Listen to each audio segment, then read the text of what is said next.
आज तो एल मोर गाड़ी बैला कसली मजा बता के रही। अरे ए गुंजा, आतो आतो आतो। हाँ। अत्यक सस संवर के कहाँ जाथस? मैं जाता हूँ पुण्य मेला महादेव घाट। अरे वाह, वहाँ तो महू जाता हूँ। चल लिफ्ट दे देता हूँ। नहीं मैं नहीं जाऊँ। तोर गाड़ी बैला हा बड़ हादी थादी सकते। अरे नहीं भागा, आराम से चला हूँ। चल बैठ।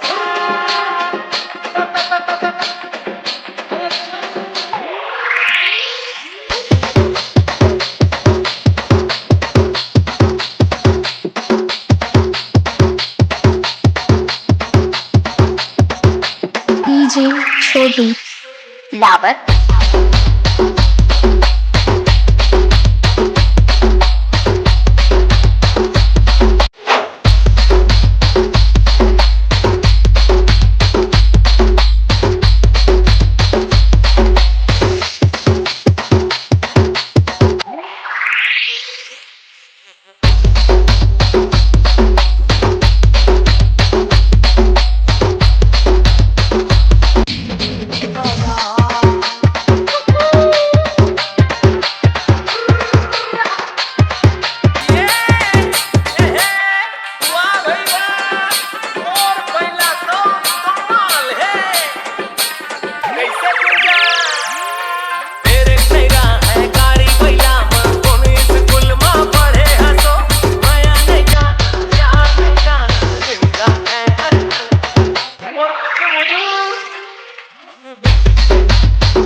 डीजे छोटू लावर।